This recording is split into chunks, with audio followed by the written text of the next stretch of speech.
கூட்டு cook for thy neighbour பக்கத்து வீட்டுக்காரங்களுக்கும் சேர்த்து சமைக்கிறதா நம்ம பண்பாடு. இன்னைக்கு நாம பார்க்க போறது 2 பெண்கள் இல்லைங்க, 2 ஆண்களோட சமையல். என்ன ஆண்களால சமைக்க முடியுமான்னு யோசிக்கிறீங்களா? எனக்கும் தெரியல, பொறுத்திருந்ததா பார்ப்போமே. என் பேர் கார்த்திகேயன். என்னுடைய பெயர் சதீஷ். நான் ஒரு சிங்கப்பூரில் இருக்கிற ஒரு அமெரிக்கன் நிறுவனத்தில் வேலை செஞ்சுக்கிட்டு இருக்கேன். நான் தஞ்சாவூர்லேருந்து வரேன். இவங்க என் மனைவி விஷாலினி. அவங்க ஒரு ப்ரீ ஸ்கூல் டீச்சராக வேலை செஞ்சுட்டு இருக்காங்க. இவங்க என்னோட மனைவி கான்ஸ்டன்ஸ் செலினா. நான் ஸ்டாஃப் நர்ஸாக ஒர்க் பண்ணிகிட்ருக்கிறேன். இது என்னுடைய பெண். இவங்க பெயர் நேஹா. 3.5 வயது ஆகிறது. என்னோட பையனோட பேர் நிக்கில்.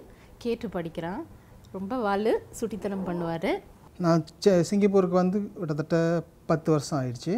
சிங்கப்பூரில் பிடிச்சது அப்படின்னா தூய்மை. சிங்கப்பூர் வந்து ரொம்ப பாதுகாப்பாக இருக்குது. நல்ல ஒரு டிரான்ஸ்போர்ட் அண்ட் ரொம்ப சுத்தமாக இருக்கிறது. மக்கள் நல்ல மக்களாக இருக்காங்க. அப்படி எனக்கு இப்போ சிங்கப்பூர் ரொம்ப பிடிச்சிருக்கு. இப்போ இந்த நிகழ்ச்சி மூலயமா நம்ம கல்ச்சர், அதாவது சிங்கப்பூரில் இருக்கிற சாப்பாடு வகைகளை அவங்களுக்கு காட்டி அது மூலமா அவங்கள நம்ம கல்ச்சரை இன்டிகிரேட் பண்ணுறதுல எனக்கு ஒரு வாய்ப்பு கிடைச்சதுல ரொம்ப சந்தோஷப்படுறோம். வணக்கம். வாங்க வணக்கம். உங்கள் வீடு மாதிரி.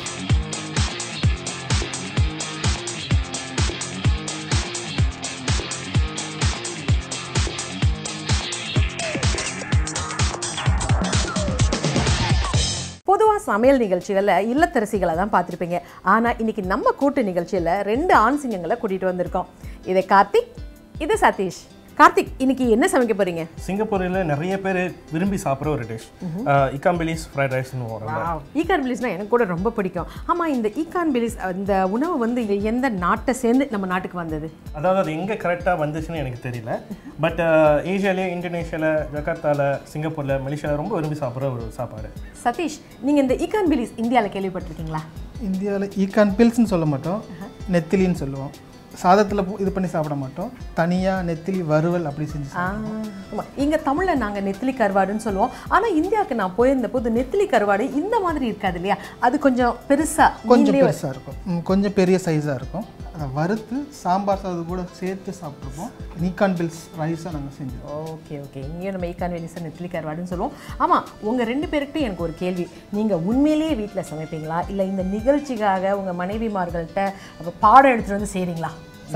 ஒவ்வொரு ஞாயிற்றுக்கிழமையும் மதியம் என்னோட சமையல் தான் வீட்டில். அப்படியா? உங்கள் மனைவிட்ட தான் கேட்குறேன். நீங்கள் எப்படி?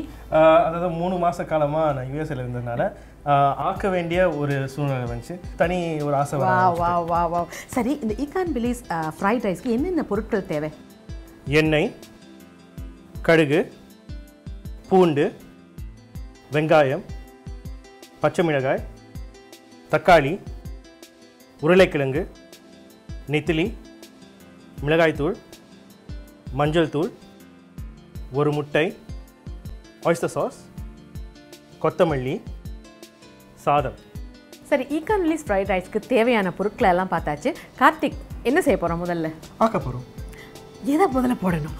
எண்ணெயை போடணும். போடலாம். எண்ணெயை எடுத்து ஊற்றிக்குவோம். எண்ணெய் காஞ்ச அப்புறம் கொஞ்சோண்டு கடுகு எடுத்து போட்டுக்குவோம். ஓகே. கடுகு கொஞ்சம் வெடிக்க ஆரம்பிக்கும் போது அதுக்கப்புறம் வெங்காயத்தையும் பூண்டையும் போட்டுருவோம். சரி. வழக்கமாக சம்பால் ஃப்ரைட் ரைஸில் வந்து கடுகு போட மாட்டாங்க. பட் நம்ம இந்தியன் ஸ்டைலில் பண்ணும்போது அது கொஞ்சம் எக்ஸ்ட்ரா டேஸ்ட் கொடுக்குது. சதீஷ்காக ஸ்பெஷலாக அது கொஞ்சம் வெடிக்க ஆரம்பித்த பிறகு பூண்டு, வெங்காயம், நல்லா இருக்குது. நல்லா. நீங்கள் வந்து இடது கையில் தான் சமைக்கிற பழக்கமா? ஆமாம், நான் ஒரு லெஃப்ட் ஹேண்டட். பச்சை மிளகாயை போட்டுக்குவோம்.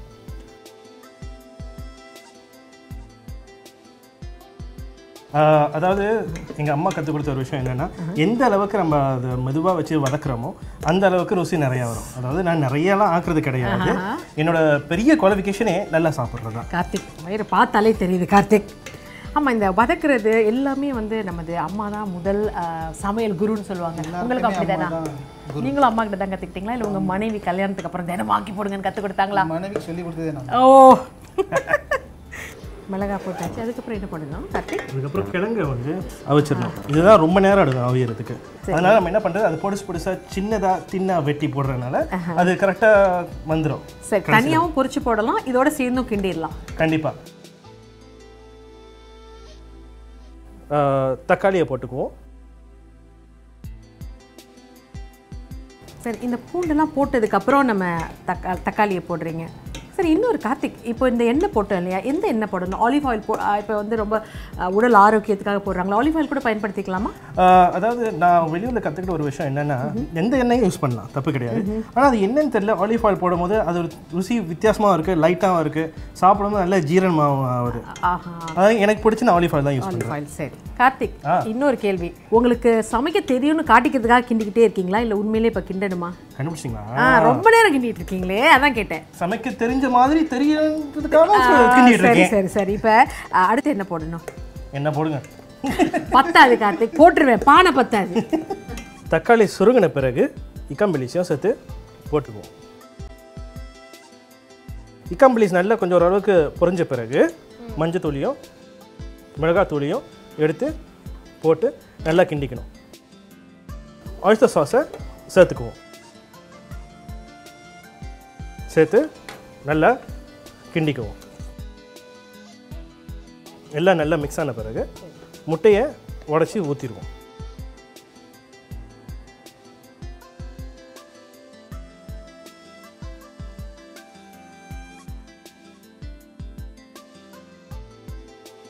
முட்டை ஓரளவுக்கு பொரிஞ்சு நல்லா மிக்ஸ் ஆன பிறகு கடைசியாக சாதத்தை எடுத்து உள்ளே போட்டு மிக்ஸ் பண்ணிடுவோம்.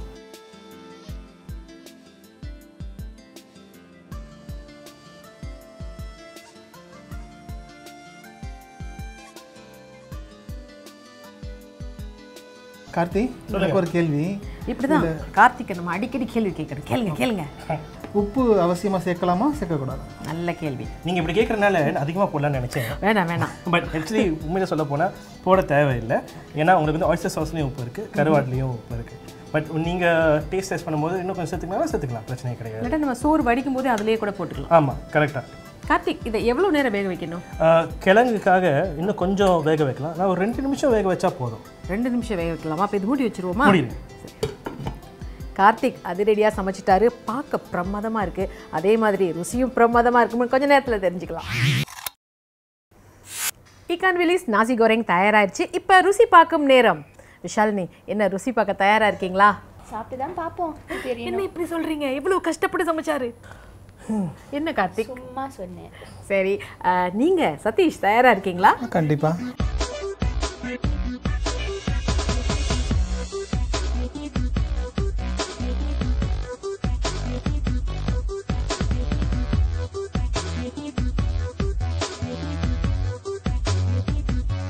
ரொம்ப நல்லா இருக்கு, காரம் கரெக்டாக இருக்கு.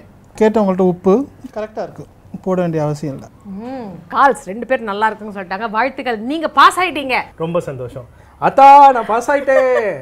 பரவாயில்ல, நம்ம கார்த்திக் வந்து நல்லாவும் சமைக்கிறாரு, நகைச்சுவையாகவும் பேசுகிறாரு. விஷாலினி, நீங்கள் ரொம்ப கொடுத்து வச்சவங்க. ஆமாம், நிச்சயமா.